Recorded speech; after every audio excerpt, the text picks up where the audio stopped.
Bapak, Ibu, dan saudara-saudara dikasihi Tuhan, mari kita satu di dalam doa untuk menyambut firman-Nya. Kita berdoa. Bapa kami yang ada di dalam sorga, berfirmanlah kepada kami, karena kami siap membuka hati kami, menyambut firman Tuhan dengan penuh kesukacitaan, agar segala sesuatu yang boleh kami perjuangkan dalam hidup ini mempermuliakan nama-Mu. Biar kuat kuasa Roh Kudus-Mu menolong kami, bukan saja memampukan kami menjadi pendengar yang baik, tetapi juga menjadi pelaku-pelaku firman Tuhan di dalam kehidupan kami. Dalam Kristus Yesus Sang Firman yang hidup kami berdoa. Amin. Bacaan pertama dari Yesaya pasal 64 ayatnya yang pertama hingga ayatnya yang ke-9.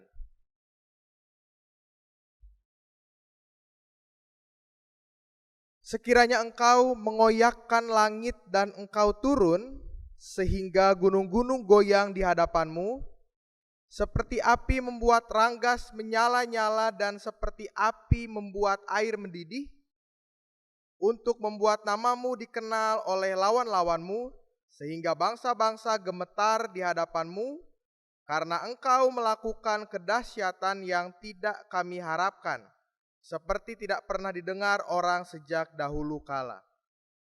Tidak ada telinga yang mendengar, dan tidak ada mata yang melihat seorang Allah yang bertindak bagi orang yang menanti-nantikan Dia. Hanya Engkau yang berbuat demikian. Engkau menyongsong mereka yang melakukan yang benar dan yang mengingat jalan yang Kau tunjukkan. Sesungguhnya Engkau ini murka, sebab kami berdosa. Terhadap Engkau kami memberontak sejak dahulu kala. Demikianlah kami sekalian seperti seorang najis, dan segala kesalehan kami seperti kain kotor. Kami sekalian menjadi layu seperti daun, dan kami lenyap oleh kejahatan kami seperti daun dilenyapkan oleh angin. Tidak ada yang memanggil namamu atau yang bangkit untuk berpegang kepadamu, sebab Engkau menyembunyikan wajahmu terhadap kami dan menyerahkan kami ke dalam kekuasaan dosa kami. Tetapi sekarang, ya Tuhan, Engkaulah Bapa kami. Kamilah tanah liat dan Engkaulah yang membentuk kami, dan kami sekalian adalah buatan tangan-Mu. Ya Tuhan, janganlah murka amat sangat, dan janganlah mengingat-ingat dosa untuk seterusnya. Sesungguhnya, pandanglah kiranya kami sekalian adalah umat-Mu. Demikianlah sabda Tuhan. Syukur kepada Allah.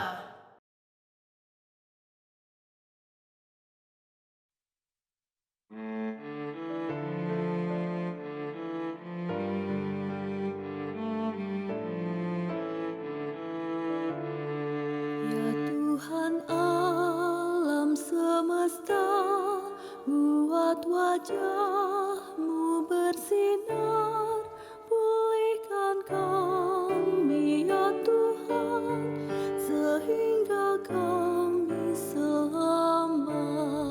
Ya Tuhan alam semesta, buat wajah-Mu bersinar, pulihkan kami ya Tuhan, sehingga kami selamat.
Bacaan kedua diambil dari surat 1 Korintus ayat 3 sampai ayat yang ke-9. 1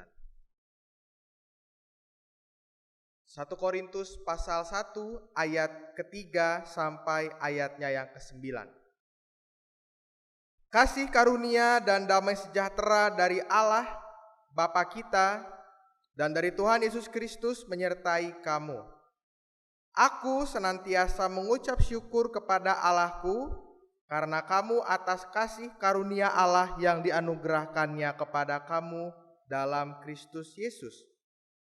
Sebab di dalam Dia kamu telah menjadi kaya dalam segala hal macam perkataan dan segala macam pengetahuan, sesuai dengan kesaksian tentang Kristus yang telah diteguhkan di antara kamu. Demikianlah kamu tidak kekurangan dalam suatu karunia pun, sementara kamu menantikan penyataan Tuhan kita Yesus Kristus.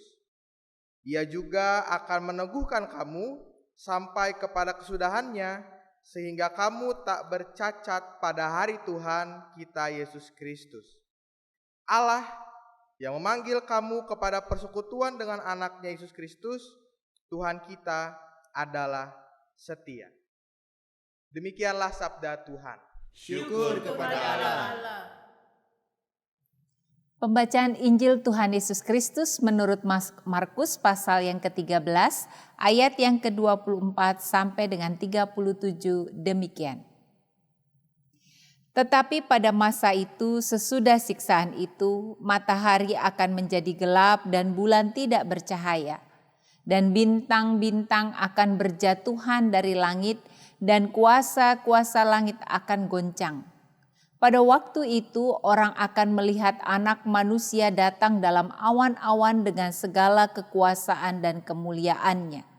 Dan pada waktu itu pun Ia akan menyuruh keluar malaikat-malaikatnya dan akan mengumpulkan orang-orang pilihannya dari keempat penjuru bumi, dari ujung bumi sampai ke ujung langit. Tariklah pelajaran dari perumpamaan tentang pohon ara. Apabila ranting-rantingnya melembut dan mulai bertunas, kamu tahu bahwa musim panas sudah dekat. Demikian juga jika kamu lihat hal-hal itu terjadi, ketahuilah bahwa waktunya sudah dekat, sudah di ambang pintu. Aku berkata kepadamu, sesungguhnya angkatan ini tidak akan berlalu sebelum semuanya itu terjadi. Langit dan bumi akan berlalu, tetapi perkataanku tidak akan berlalu. Tetapi tentang hari atau saatnya itu, tidak seorang pun yang tahu, malaikat-malaikat di sorga pun tidak, dan anak pun tidak, hanya Bapa saja. Hati-hatilah dan berjaga-jagalah, sebab kamu tidak tahu bila manakah waktunya tiba. Dan halnya sama seperti orang yang berpergian, yang meninggalkan rumahnya dan menyerahkan tanggung jawab kepada hamba-hambanya, masing-masing dengan tugasnya, memerintahkan penunggu pintu supaya berjaga-jaga. Karena itu berjaga-jagalah, sebab kamu tidak tahu bila manakah tuan rumah itu pulang, menjelang malam atau tengah malam, atau larut malam, atau pagi-pagi buta, supaya kalau ia tiba-tiba datang, jangan kamu didapatinya sedang tidur. Apa yang kukatakan kepada kamu, kukatakan kepada semua orang, berjaga-jagalah. Demikianlah Injil Tuhan Yesus Kristus, berbahagialah mereka yang mendengar dan yang memeliharanya. Maranatha.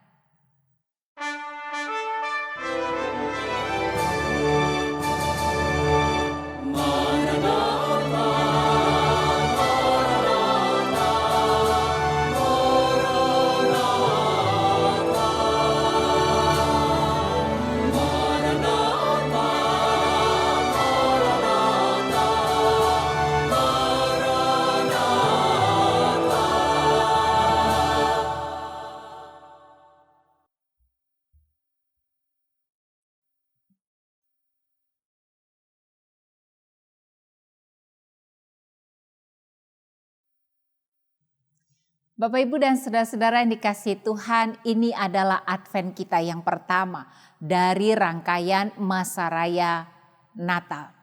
Kita tahu ketika kita bicara tentang Advent, kita ada di dalam sebuah sikap iman menanti.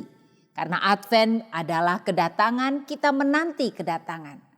Dan kedatangan yang kita nantikan tentu seperti apa yang dijanjikan di dalam firman Tuhan ketika Yesus terangkat ke sorga, bahwa aku akan datang kembali. Dan di dalam masa penantian ini kita menantikan kedatangan Kristus kembali. Memang menjadi sebuah persoalan dalam kehidupan kita adalah kapan Yesus datang. Dan ini selalu menjadi sebuah pertanyaan di dalam penantian, bahkan sejak di dalam umat Tuhan dalam dunia Alkitab. Bahwa penantian Yesus dianggap sebagai sesuatu yang tidak akan lama, maka kita harus bersegera dan berjaga-jaga. Walaupun demikian, tetap tidak ada sebuah kepastian kapan Yesus datang. Yang menjadi persoalan bukan soal kapannya, tapi soal bagaimana kita menghidupi penantian. Sebab Bapak, Ibu, dan saudara-saudara yang dikasihi Tuhan, bicara tentang menanti adalah bicara tentang hidup. Hidup kita ini menanti. Di sepanjang hidup kita mengalami penantian. Bahkan hari ini kita berada di dalam sebuah posisi penantian. Dari satu fase kepada fase kehidupan kita ada di dalam penantian. Pada saat kita kecil kita menanti berangan-angan bagaimana nanti kalau dewasa. Pada saat kita bekerja kita berangan-angan kapan ya saya akan menikah. Pada saat kita menikah kita menanti kapan kita diberi keturunan. Pada saat kita punya pekerjaan kita menanti-nanti kapan kita mendapatkan kenaikan jabatan, promosi. Dan begitu seterusnya. Setiap satu fase dalam kehidupan kita masuki, maka kemudian kita punya pengharapan baru dan kita masuk di dalam sebuah penantian. Apa yang kita harapkan di depan tidak akan terjadi sekonyong-konyong dalam kehidupan kita. Kita akan masuk di dalam sebuah fase penantian, apa yang kita harapkan itu terwujud. Bisa setahun, bisa sebulan, bisa sekejap terjadi, tapi bisa juga puluhan tahun. Dan kita terus memelihara penantian itu di dalam segala harap kita. Kita nggak pernah tahu kapan yang kita harapkan itu akan kita alami, kita hadapi. Tapi toh itu yang membuat kita berjalan dalam hidup ini. Itu yang membuat kita punya banyak rencana-rencana jangka pendek, jangka menengah, jangka panjang. Agar di dalam penantian, oke, saya menantikan hal, maka hal ini yang harus saya kerjakan dimulai dengan saat ini. Kalau adik-adik yang di masa remaja, pemuda ada punya harapan panjang tentang dunia pekerjaan yang mau dimiliki dengan segala impiannya. Maka dunia pekerjaan yang mau saya dapatkan itu harus dimulai saat ini sejak mulai pemilihan studi. Fakultas, universitas di mana dan bagaimana saya harus mengembangkan talenta-talenta yang mendukung apa yang saya harapkan. Jadi sesuatu yang kita letakkan di depan itu sangat mempengaruhi apa yang kita kerjakan di hari ini. Nah, bicara soal penantian kedatangan Kristus itu lebih dari sekedar hal-hal yang kita harapkan dalam hidup ini terjadi. Sebab pasti ada masanya kita akan mendapatkan atau tidak mendapatkan lalu mengubah apa yang kita ingin harapkan dalam hidup ini. Kalau kita berharap punya pekerjaan, ketika sudah punya pekerjaan tentu harapan itu berubah. Kalau kita sudah dewasa, harapan kita untuk dewasa tentu kemudian kita perbarui lagi. Ada sesuatu lagi yang mau kita kejar. Tetapi di dalam iman kita di masa Advent ini kita menanti sesuatu yang lebih dari segala sesuatu yang sifatnya sementara. Yang kemudian berlalu dan menjadi memudar. Nah, fase kita menanti itu kedatangan Kristus adalah sesuatu yang abadi, sesuatu yang dalam arti sesuatu yang lebih tinggi dan mulia dari fase-fase di dalam kehidupan kita. Justru sebaliknya, penantian kita kedatangan Kristus itu mempengaruhi kita bagaimana kita mempunyai penantian dan segala harap dalam kehidupan kita. Jadi Bapak Ibu dan saudara-saudara, penantian akan kedatangan Kristus pada prinsipnya atau sesungguhnya itu mengubah cara pandang kita. Mengubah cara kita bahkan melihat dan menguji kembali apa yang kita nantikan dalam kehidupan ini. Atau yang kita harapkan terjadi di dalam kehidupan ini. Itu membuat kita melihat kehidupan ini dengan cara baru di dalam sebuah perspektif penantian akan kedatangan Kristus. Kenapa begitu? Karena kedatangan Kristus itu membuat kita kembali merefleksikan, mempertanyakan, mengevaluasi, merenungkan apa yang saya lakukan di hari ini. Sayangnya berita tentang kedatangan Kristus kembali itu seringkali diiringi bukan dengan perasaan kegembiraan, kerinduan yang amat sangat agar dengan segera dialami oleh kita. Tetapi justru sebaliknya, berita tentang kedatangan Kristus kembali itu seringkali diiringi dengan perasaan takut. Karena kalau kita bicara tentang penyingkapan akan kedatangan Kristus, kedatangan Mesias, sedikit banyak kita akan melihat bagaimana itu diiringi dengan pemberitaan tentang peperangan, kehancuran, kengerian, penderitaan, dan segala sesuatu yang membuat kita menjadi gentar. Lalu kemudian itu yang membuat kita, aduh kalau begitu lebih baik jangan buru-buru. Sementara iman kita justru berseru Maranatha. Ya Tuhan, datanglah. Berarti kita ingin itu terjadi di dalam kehidupan kita, disegerakan. Tapi praktiknya kemudian kita mengatakan, oh kalau bisa jangan buru-buru. Nanti kalau dia datang segala sesuatu hancur, aku siap gak ya? Aku akan ada di bagian mana? Aku akan berada dalam satu kehidupan yang berkenan atau tidak berkenan kepadanya. Dan itu membuat hati kita menjadi sangat kecil dan ciut hati. Lalu mengubah perspektif penantian itu dengan kegembiraan dan digantikan dengan ketakutan atau kekhawatiran atau pengharapan agar itu nanti dulu deh. Kalau boleh bukan bersegera tapi berlama-lama.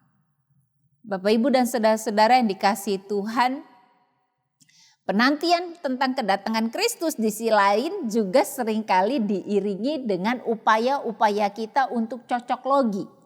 Cocok logi dengan apa yang tertulis di dalam Alkitab, terutama kalau kita bicara tentang Wahyu. Atau cocok logi tentang apa yang kita baca juga di dalam Injil. Oh, apa yang disebut dengan bintang-bintang yang jatuh misalnya dalam bacaan kita pada saat ini. Kapan bintang akan berjatuhan dari langit dan kuasa-kuasa langit akan goncang. Kita mencoba memvisualkan apa yang akan terjadi nanti. Atau yang kedua, kita mulai cocok logi dengan hitung-hitungan waktu, hitung-hitungan tahun, dan itu sudah terjadi dalam kehidupan kita, dalam kehidupan bergereja kita. Ada begitu seringnya kita mendengar orang-orang yang kemudian memprediksikan tahun-tahun tertentu menjadi saat-saat kedatangan Yesus. Dua hal ini tidak penting, Bapak Ibu. Karena bukan itu pesan yang mau disampaikan ketika berbicara di dalam penantian akan kedatangannya kembali. Gak penting bagi kita tahu kapan. Itu sebabnya dikatakan di ayat 32, gak seorang pun tahu. Jadi kalau gak seorang pun tahu, gak usah sok tahu. Jadi gak penting bagi kita untuk juga menggambarkan. Sebab cara Tuhan itu tak terduga. Dia seperti pencuri malam, karena pencuri tidak akan kasih peta dari mana dia mulai datang masuk dan menggunakan cara apa, lalu dia akan memberikan gambaran kepada kita. Tidak akan. Walaupun itu bukan berarti Allah pencuri ya, tetapi artinya Allah ingin menunjukkan segala sesuatu memang gak terprediksikan. Jadi gak usah memprediksikan seakan-akan kita mampu meneropong masa depan. Nah, yang menjadi persoalan yang seharusnya kita renungkan dan kita hayati secara serius dan mendalam adalah bagaimana saya hidup di masa penantian itu. Pertama-tama kita diminta untuk menanti dengan ungkapan syukur, dengan penuh syukur. Lihatlah bahwa penantian ini akan mengubah segala sesuatu yang ada di dalam kehidupan kita. Lihatlah itu seperti sebuah relasi yang dipuaskan, dilegakan dengan sebuah kerinduan yang berakhir dengan perjumpaan. Kalau kita punya orang yang kita kasihi, lalu kita ada di dalam membangun relasi LDR begitu ya, berjauhan. Maka momen perjumpaan itu menjadi momen yang mendebarkan. Menjadi momen yang ditunggu-tunggu. Bahkan menjadi momen yang membuat kita tersenyum. Kalau boleh perjalanan perputaran waktu itu berdetak lebih cepat. Supaya nggak usah ditunggu lama, tapi segeralah. Sikap itulah yang harus kita pupuk di dalam masa penantian. Yaitu sesuatu kerinduan yang begitu besar untuk mengalami sebuah perjumpaan dengan pihak yang kita andalkan di sepanjang hidup, dengan pihak yang kita cintai, dengan pihak yang padanya kita mengabdikan seluruh kehidupan kita, lalu Tuhan mengatakan ada momen kita akan berjumpa. Bukankah itu menggembirakan? Maka penantian seharusnya diisi dengan saat-saat yang penuh dengan menggembirakan, berjumpa dengan kekasih hati kita, Allah, di mana seluruh hidup kita berpaut kepadanya, terfokus kepadanya, dan sekarang akan terjadi sebuah perjumpaan. Yang kedua, penantian itu juga membuat kita selalu terhubung dengan Allah. Relasi yang baik membuat kerinduan kita semakin membesar. Relasi yang mesra membuat penantian kita semakin berdebar dan ingin dipercepat. Kalau analogi saya di pertama adalah seperti sepasang kekasih yang LDR, maka relasi kekasih yang berjauhan ini yang isinya sebuah relasi yang sehat, relasi yang membangun, relasi yang memberi ruang bagi setiap orang untuk berkembang, adalah relasi yang didambakan setiap orang dan orang merasa dicinta dan juga mampu menyatakan cintanya kepada pasangan hatinya. Maka relasi itu pasti membuat seseorang ingin menyambut orang yang dicintainya dengan penuh sukacita, penuh kerinduan. Maka pada saat kita menanti, saat yang kita perlu kembangkan, yang perlu kita dalami adalah bagaimana kita berelasi dengan Tuhan. Bagaimana kita selalu terhubung dengan Dia. Bagaimana kita selalu mencoba mendalami, mengerti, memaknai panggilan hidup kita di dalam kerangka kehendak-Nya. Dan itu yang membuat kita sangat menikmati. Berjumpa, sangat menikmati, mengenal, memperdalami apa yang dikehendaki, memelihara kasih kita dengan Dia. Maka relasi kita dengan Allah itu bukan soal keterpaksaan, tapi sebuah kebutuhan. Ya, belakangan ini ada joke ya, mengatakan begini, katanya orang Kristen harus ke gereja. Kamu kok jarang ke gereja? Oh, saya ini tentara Kristus intelijen. Kalau intelijen gak boleh sering-sering nongol. Bapak Ibu dan saudara-saudara yang dikasihi Tuhan, betapa seringnya kita tuh tidak mau menghidupi relasi dan mencari-cari celah, mencari-cari jalan untuk pembenaran. Rasanya kita gak nyaman, berlama-lama gak nyaman memiliki relasi yang dekat dan akrab. Nanti paling ngomongnya sedikit banyak, saya dikoreksi lah, bikin ini, bikin itu. Membuat kita kemudian gak nyaman. Tapi sesungguhnya itu yang ingin Tuhan lakukan dalam kehidupan kita. Bagaimana relasi kita dengan Tuhan justru membuat kita memiliki sebuah kenyamanan. Dan itu membuat kita memiliki sebuah keyakinan dan sebuah kemantapan untuk hidup dari hari ke hari. Maka di dalam penantian secara serius, secara sungguh-sungguh, sekaligus secara kreatif, kita selalu menemukan cara bagaimana kita terhubung dengan Allah. Sebab terhubung dengan Allah memang ada begitu banyak cara. Lewat ibadah, lewat doa, lewat perjumpaan kita dengan sesama. Ada begitu banyak cara kita menggali cara spiritualitas kita. Maka itu yang boleh kita gali secara kreatif. Bahwa ada banyak hal yang bisa kita gunakan untuk melihat wajah Kristus. Untuk merasakan dekapan Kristus. untuk melihat kehadiran Kristus. Kita bisa lihat alam semesta, kita bisa lihat wajah orang-orang di sekitar kita. Kita bisa lihat di dalam keheningan, di dalam kesepian kita, dengar suara Tuhan yang dengan lembut mengajak ataupun meneguhkan kita. Maka penantian harus diisi dengan upaya-upaya kita memelihara relasi dengan Allah dengan penuh cinta, penuh kegairahan dan kreativitas kita. Sehingga kita semakin terhubung, erat, akrab dan melekat kepada Dia. Yang ketiga, penantian itu perlu dilimpahi dengan kata dan perbuatan. Menanti dikatakan tadi di Markus 13 misalnya. Supaya kalau ia tiba-tiba datang jangan kamu didapatinya sedang tertidur. Kata tertidur bisa menjadi sebuah pemahaman atau istilah atau analogi yang dipakai bahwa membuat kita menjadi abai, terlena dalam hidup ini. Maka menanti juga harus diiringi dengan kelimpahan dalam kata dan perbuatan yang mempersaksikan Kristus. Puji Tuhannya. Itu tidak kita lakukan dengan kekuatan kita. Dalam 1 Korintus 1 ayat 15 dikatakan bahwa anugerah Allah diberikan kepada kita. Agar kita bisa menggunakan talenta, kekuatan, kasih karunia yang Dia berikan untuk berkarya. Untuk melakukan sesuatu dalam hidup ini. Bahwa kita menunggu itu bukan dengan berdiam diri. Atau menunggu seakan-akan semua akan berubah dengan sendirinya. Jangan berpikir kalau orang Kristen punya penghayatan iman Jesus the answer. Lalu semua akan Tuhan jawab dengan sendirinya. Bahwa segala sesuatu mulai dari dua tangan kita, dua kaki kita.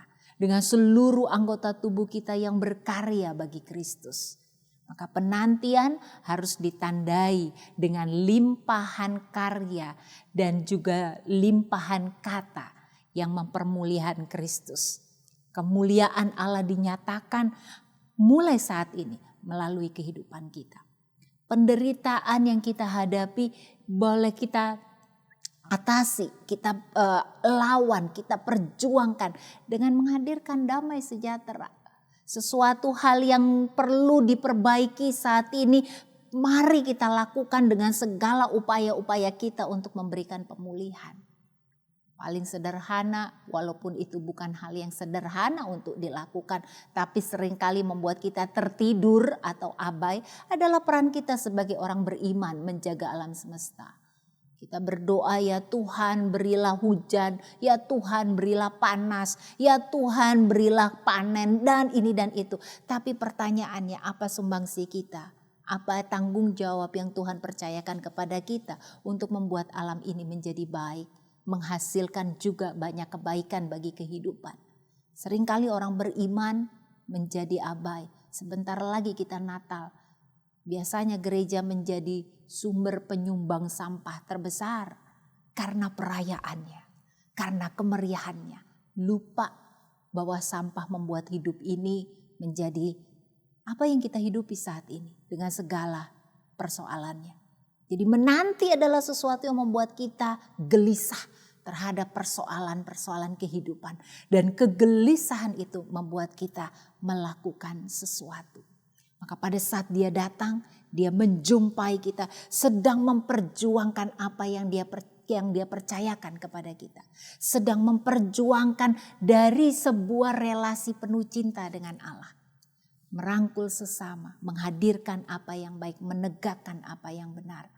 Memberi ruang bagi pemulihan dan kerapuhan untuk bersama-sama melihat kehidupan ini sebagai sebuah perayaan iman di dalam Tuhan.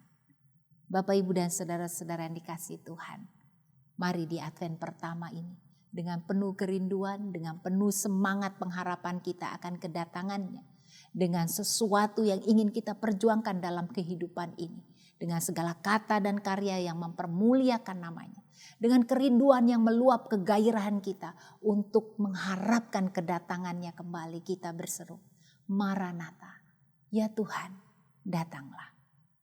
Amin. Saat teduh bagi kita.